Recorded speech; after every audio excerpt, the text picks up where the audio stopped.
Hello, Monetization Nation. I'm Nathan Golem, your host, and today I'm joined by Zack Condry. Zack is the president at Everest Communications, which specializes in developing and executing digital communications strategies to help organizations tackle critical public affairs issues, major crises, regulatory obstacles, and reputation management challenges. In today's episode, we're going to discuss the importance of crisis management systems and ways we can prepare and recover from a disaster. In today's episode, we'll cover the following key takeaways. Number one, a crisis is something that threatens an organization's license to do business. Number two, generally speaking, a crisis will fall into one of the four following buckets: societal, political, financial, or operational. Number three, to effectively manage a crisis, we should acknowledge it, take responsibility, look at the data, apologize, and make improvements. And number four, two common crises we may run into are data breaches and issues related to social movements. Thank you so much for joining me on the show today, Zack. Of course, great to be here. I have been doing this for about 25 years now, being an entrepreneur and running businesses. And during that time, and during my lifetime, I've been through a lot of crises. And I know it's human nature for us to think, well, those happen to someone else, and those aren't going to happen to me. And I've been through a lot of things. I've been in Thailand when Thailand was taken over by a military coup and sequestered in a hotel with tanks out in the street, right? I was the CEO of a publicly traded SaaS software company during the dot-com bubble and lost $11 million in one day when the dot-com bubble burst. We've all been through this pandemic, where it just turned our world upside down in ways that none of us expected. And I think today, because of that, everybody seeing the reality of going through a pandemic, I think people today are a little more open to thinking that a crisis might happen to them. And there's many different crises, right? There's political crises that could happen, and regulation changes. In the adoption space I've been in, I've seen some horrific problems caused when one different political party came into power and appointed a certain person in charge of that in the federal government that implemented policies and procedures that just demolished an industry, right? That can happen. There's stock market issues that can change and financially how that can affect us and the ripple effect of that, how that affects industries and borrowing and debt and those kinds of things. I've seen in my industry where politically incorrect articles were published that made it through editorial processes that evoked a firestorm on social media, and rightly so. Those articles shouldn't have been published, and it was a huge public relations disaster. I've seen servers melt down where a server crashed overnight, and all of our websites were on this huge server, and what that did for our company. I saw a hacker that got into our business and the negative PR. I mean, I've been through a lot in 20 years. So these are the kinds of problems that you help people through. And maybe you could start off by giving us a few examples of crises that you've seen and how you've helped companies through those situations. Yeah, I mean, I want to touch on kind of what you spoke about. Generally speaking, crises can be put into four separate buckets: societal, political, financial, and operational. The examples that you gave, the war stories that you gave, all fall into those buckets, and some of them kind of mesh together. Societal, as we're now seeing, is a massive societal/political is a massive issue. Every week it seems like there's a different societal issue that Twitter is all crazy about and trying to cancel individuals, companies, trying to play the gotcha game, and really, quite frankly, ruin livelihoods. Maybe it's warranted, maybe it's not. I'm typically of the mind that it's usually not. I'm of the mind that grace should be part of this, right? We all make mistakes, and a business or a CEO may have made a mistake. Let's hold them accountable, but give them a chance to improve. We don't need to cancel everybody and fire everybody just because they made a mistake. If that's the measure, that anybody that makes a mistake needs to be canceled, then we've got to cancel the whole world and destroy our economy as we know it. And that's just not viable. Yeah, I mean, so my focus is primarily digital crisis communications, which digital has made crises more complex, but it's given many more paths to kind of reputational repair, and it's made it a lot quicker as well. But to your point, particularly on digital, apologies don't matter anymore. People don't care. And they rip it apart. They find ways to criticize how you apologized. So the best remedy for those sorts of things, is quite frankly some executive soul searching. Get your C-suite together and with some communicators and say, hey, what keeps you up at night? What can we plan for ahead of time that could really be a big bump in the road for us? How can we proactively plan for it? And then secondly, we're talking about canceling, apologize and move on. Executives or organizations stumbling over themselves to apologize to 1% of the 1% of your customer base, if that, frankly, is not beneficial for your business. It's horrible for your short-term and long-term reputation. Ultimately, you're not focusing on the stuff that makes you money. Okay, so let me restate and make sure I understand. What you're saying is don't let the tail whack the dog. When a situation arises and someone has a valid point where we've done something wrong, we need to acknowledge it. We need to do the soul searching you're talking about. We need to improve where improvement is necessary and warranted. And then we need to move on. And we need to not dwell on it and let it be an anchor that's going to hold us back as an organization. Yeah, and it's particularly when you work with executives and high profile individuals, it is very difficult for them to get over it from an individual standpoint because they are being attacked personally online. It is against them, and it's really difficult. I mean, it's difficult for anybody. I say these high profile individuals, but like you and me, if we're attacked online for something we did, or maybe something we inferred or whatever, I don't know. It's quite difficult to get over.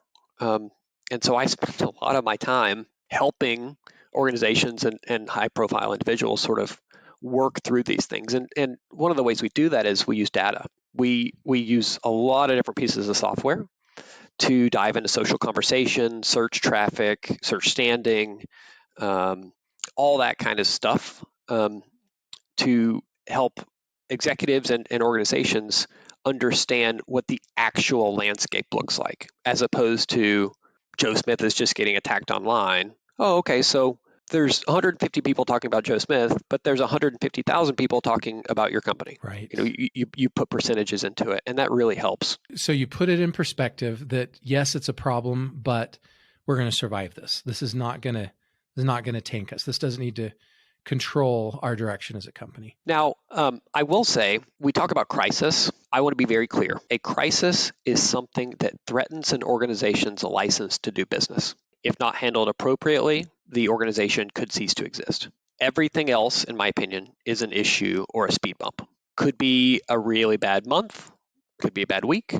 Definitely long-term issues, but it only becomes a crisis when the company could cease to exist. So you call this digital communications in a crisis. Why is this digital communications in a crisis so difficult for organizations? Is a big part of it the perspective or the emotion that it evokes, like you're talking about? People aren't used to getting hit in the mouth. You're used to using these platforms to advertise, to market, to gain new audiences and customers. When you build a business, you have this idea of, here's how I'm going to obtain customers. Here's how I'm going to, here's my brand voice. And you just kind of plow along. And people don't, typically speaking, don't particularly plan for these bumps in the road. And it is particularly shocking when it just comes out of nowhere. And which is, we see all the time on digital. Okay, so let's talk about that. So they come out of nowhere seemingly, but it seems to be a lot of the same types of problems that happen over and over again, just to different companies that aren't expecting it. So what are some of the most common crises that happen to companies digitally? and how can those companies prepare for those in advance? Let's talk about, I think nowadays the big elephant in the room is, we talked a little bit about canceling, but the big elephant in the room for me are data breaches. I mean, every company nowadays is, holds on to a bunch of data. So we work with a very large children's hospital that is particularly worried about, they haven't been hacked, but they're trying to plan ahead. And so we actually did a lot of research into ransomware attacks on hospitals. And we found out that there is one Russian ransomware gang called the Ryuk gang that since 2018 did like 280 U.S. hospital ransomware attacks. One gang since 2018. So this is commonplace for medical providers. The difference in how it affected their reputation is whether they over communicated, got super emotional. Data breaches are best handled when you give just the facts and move forward. It is commonplace. Frankly, it's probably expected nowadays from a lot of consumers, but a lot of organizations don't regularly undergo data breaches. And so it's quite difficult when you have this thing pop and then you got to deal with it. Can you give us a few more examples of common crises that businesses deal with today? Yep. I think that one that is particularly troublesome for me, because it's all situational, are those societal issues. However, we've seen time and time again, whether it's Me Too, BLM, Stop Asian Hate, there is a new societal issue on social constantly. And if organizations are not careful, they can get tripped up by these. Now, a lot of big organizations, what they've done is over-index on, adding diverse audiences into marketing or within their operational structure, which is great. A lot of small businesses aren't able to do that, but for me, the worm will turn on societal issues regardless of where your stance is as a business. So how do we prepare for that? What do we do? Yeah, so you look at, what I would do is you would look at the industry that the company is in specifically, and then what are the issues, right? So like, let's take Nike, for instance. Not a client of mine, but everybody knows Nike. So a couple of the societal issues offhand, it'd be sustainability, water usage or using sustainable products. It would be race issues. Obviously, I mean, they have Colin Kaepernick as a spokesperson, so he's majorly into those race issues and labor issues. So how are Nike shoes made overseas? What are those working conditions like? I mean, that societal issue in particular has plagued Nike for decades, and it's just something that they have to manage continually. And they have to continually prepare for these sorts of things. If there's any sort of change in their policies, if there's any sort of change in how their factories are run or what have you, they need to update their crisis planning. Because as soon as something like that hits online, it could just run. Okay, so what you're saying is the societal issues are best dealt with when we sit down, maybe as a management team, or maybe bring in an outside expert to help us identify what specifically are the biggest risks in our industry. Maybe even what's affected other companies in our industry, or where people are raising issues on social media, and be proactive about identifying those in advance and developing our solution before it becomes a crisis. I wouldn't just limit that to societal issues. I would have I'd have a conversation between management and key selected individuals and say, what keeps us up at night? Maybe aliens attacking the factory Independence Day style keeps them up at night. But then you also got to look at probability. Probability is really low. Data breach, probability is pretty high. So how about we plan for that one? And maybe the aliens one is like a parking lot situation. Just camp it over here. I bet I've been in these meetings. If you take an hour to 2 hours with the executives in the room focused, and you have a whiteboard or a note taker, and you talk about things that worry the individuals at the company, you're going to come up with a pretty solid list. You might not hit all of them, but I bet you'll hit the majority of them. And then you come up with a plan of action and say, what do we need to do now to either prevent that from happening, or that when that happens, we're in a much better spot to weather that storm. That's exactly right. Because, these crises, they're going to happen. It's how you react to them. And it's much better to build a plan. And you can even go as far as to do template materials. Here's what we're going to say when this happens, or here's the email we're going to send. I do this with companies all the time. Here's the email we're going to send when X happens. And we have these big playbooks for big companies, but you game plan all this stuff out so you can just pull it off the shelf. And it's not going to be a one-to-one fit, but you'll get 75% of the way there. And it will provide a lot of clarity in the chaos. It seems like a lot of emergency planning for companies involves having a cash reserve. It seems like a lot of the things like a pandemic, right? One of the best things you can do for a pandemic is have a cash reserve when something like that happens, or if there's going to be a stock market or economic collapse, right? Having a cash reserve is there. I know you work on the digital side, so maybe that's different than that type of crisis planning, but how much does having a cash reserve play into the strategies that you put together for your customers? When we talk about digital, okay, so say you've got a big major issue, a crisis, something that threatens the company's license to do business. It's something that would help our kind of reputational based ads, targeted digital ads to the investor community, to the media community, to public officials, all of these kind of high value targets. You can run these super targeted digital ads during a crisis and directly after. That is incredibly beneficial. And in the grand scheme of things, they don't cost that much, but you need cash for them. It's in a lot of my crises plans, we will actually write a search budget of $30,000, like a pre-approved budget of, yes, you're approved to spend X amount of money, when we flip this crisis switch. So that they can act immediately. Okay, you talked about emotions. How do we better manage our emotions during a crisis? It seems like emotions can harm our ability to respond effectively. Yeah, that's where I come in.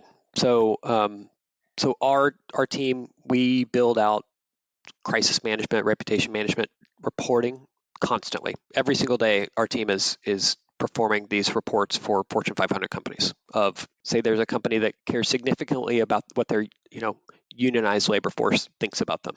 We are able to develop kind of a search query and understand the social conversation landscape on a daily basis of how these things are going.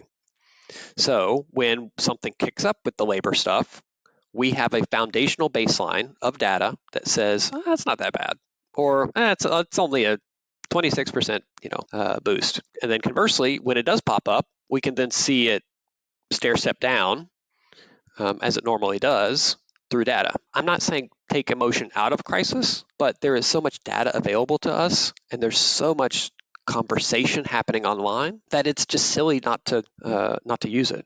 I teach occasionally at universities and stuff, and I talk to these young communicators and I say, look, it is 2021. If you're a communicator that is going by your gut, you should just find another job, because there's just too much data out there. So making data-driven decisions, not emotional decisions, not overreacting. It seems like it's human nature. We want to blame somebody. We want to, off with their heads kind of a thing. And often we just need to calm down, look at the data, and not be too sensitive about it. Now, I will say the other side does not look, your opposition or whoever is attacking or opposing you online does not look at data. And crises rewards sensationalism over the sober. However, the sober ultimately wins. So we got to look at the long game, not just the immediate crisis. Thank you so much, Zack, for sharing your stories and insights with me today. To learn more about or connect with Zack, you can find him on LinkedIn or Facebook, or check out his website at everestcomms.com. And there's links to each of those sites in the blog post for this episode on our site. You can get a free copy of my ebook, Passion Marketing, and learn how you can become a priority of your ideal customers. You can find that ebook at passionmarketing.com. Thank you so much for joining me for this episode, and I wish you success in your crisis management. Do you want to become a better digital monetizer? To receive great monetization stories and secrets, please go to monetizationnation.com and join free. And if you liked today's episode, please subscribe to the show and share it.